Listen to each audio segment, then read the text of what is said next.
अर्जुन उवाच संन्यासस्य महाबाहो तत्त्वमिच्छामि वेदितुम् त्यागस्य च हृषीकेश पृथक् केशिनिषूदन।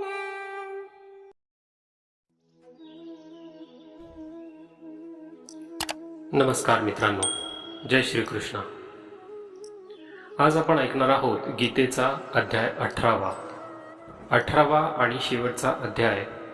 या अध्यायामध्ये गीतेचा सार मराठीमध्ये तुम्हाला ऐकायला मिळेल। तर गीतेमध्ये भगवान अर्जुनाला कुठेही चतुर्थाश्रम या अर्थाचा संन्यास घे असे सांगत नाहीत। गीतेत जिथे संन्यास शब्द आहे याचा अर्थ त्याग असा अपेक्षित आहे। तर मग संन्यास व त्याग यामधील फरक काय असा प्रश्न अर्जुनाने विचारला व भगवान त्याचे उत्तर देताना म्हणतात, संन्यास म्हणजे काम्य कर्माचा पूर्ण संन्यास, तर त्याग म्हणजे जी कर्मे करायची त्या सर्वातील फलाशेचा त्याग। उदाहरणाने समजून घेऊ तर अर्थप्राप्तीसाठी नोकरी केली तर ते नोकरीचे कर्म काम्य कर्म होय, ती नोकरीच सोडून देणे म्हणजे संन्यास। परंतु अर्थप्राप्ती ही आसक्ती मनात न ठेवता नोकरीचेच कर्म यज्ञ कर्म या निष्काम भावनेने उत्तम प्रकारे केले तर तो त्याग होय। येथे भगवान एक फार महत्त्वाची बाब सांगतात, जसं यज्ञ दान तप व कर्म म्हणजे थोडक्यात कोणतेही कर्म यांना टाळू नये। ती कर्म सर्व केलीच पाहिजेत। ती कर्मे करण्यामागील केवळ उद्देश म्हणजे चित्तशुद्धी। तेव्हा हीच कर्मे आसक्ती न ठेवता फलाचा त्याग करून केली पाहिजे। कुठल्याही कर्माचा दोष म्हणजे बंधकत्व नव्हेच, तर त्यात फलाशेत आहे।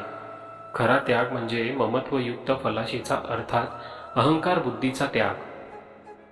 या अध्यायात गीतेचा उपसंहार करताना भगवान गीतेचे सारभूत तत्वज्ञान सांगण्यास सुरुवात करतात। निरनिराळ्या भूतमात्रात एकच अविभक्त व अव्यवभाव किंवा तत्व आहे असे ज्या ज्ञानाने कळते ते सात्विक ज्ञान।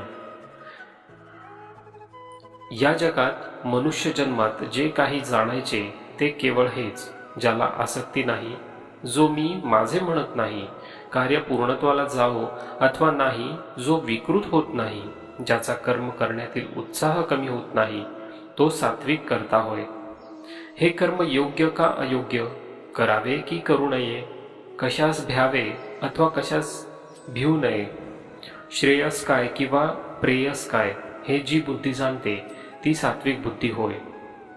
पुढे भगवान ब्राह्मण क्षत्रिय वैश्य व क्षुद्र या सर्वांची कामे सांगतात आणि त्यांचे सार सांगतात की परक्याच्या धर्मापेक्षा स्वधर्म, मग तो कितीही अवघड असो, निश्चितच चांगला। कोणत्याही कारणाने का होईना जे कर्म एकदा आपले म्हणून पत्करले की मग ते कितीही कठीण अथवा अप्रिय असले तरी आसक्तीरहित होऊनच केले पाहिजे। मनुष्याचा मोठेपणा कर्मावर अवलंबून नसून ते कर्म ज्या बुद्धीने केले किंवा त्याची आध्यात्मिक दृष्ट्या योग्यता काय यावर ते अवलंबून असते।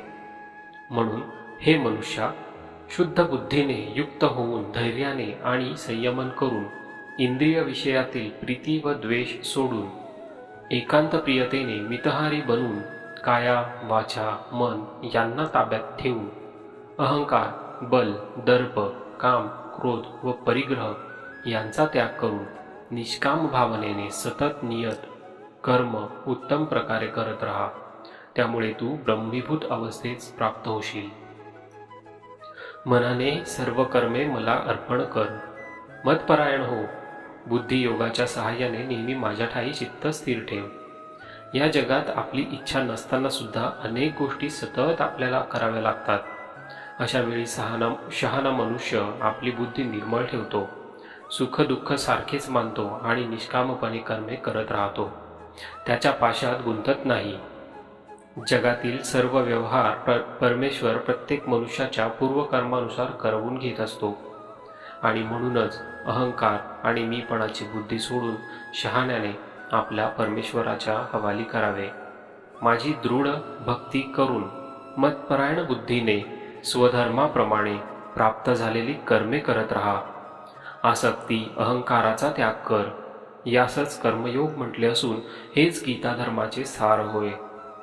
परमेश्वर प्राप्तीचे जे अनेक मार्ग सांगितले आहेत त्या सर्वांच्या भानगडीत न पडता सर्व धर्म केवळ मला एकट्याला भज, मीच तुला तारून नेईल, भिवू नकोस. अर्जुनाला या गीतेचा उपदेश समजला आणि हा गीतोपदेश समजल्यानंतर त्याचा मोह नष्ट झाला, भय विराम पावले व त्याची कर्तव्य बुद्धी जागृत झाली. पण आपले काय, आपल्याला काय समजले? सर्व सृष्टीमध्ये सर्व प्राणी मात्रात वैचित्र्य भेद आढळतात, परंतु या सर्व भेदात जे ऐक्य आहे ते ओळखून त्या नित्यत्वाच्या उपासनेने मग ती व्यक्त्याची असो अथवा अव्यक्ताची, प्रत्येकाने आपली बुद्धी स्थिर ठेवून सम करून निष्काम सात्विक व साम्य बुद्धीने केवळ कर्तव्य म्हणजेच स्वधर्मानेच प्राप्त झालेली कर्मे व्यवहारात केली पाहिजे. अशा प्रकारे केलेले सर्व व्यवहार भगवंतांना अर्पण करत राहिले पाहिजे. हेच गीतेचे तात्पर्य आहे, जे केवळ आचरणात आणण्यासाठीच आहे.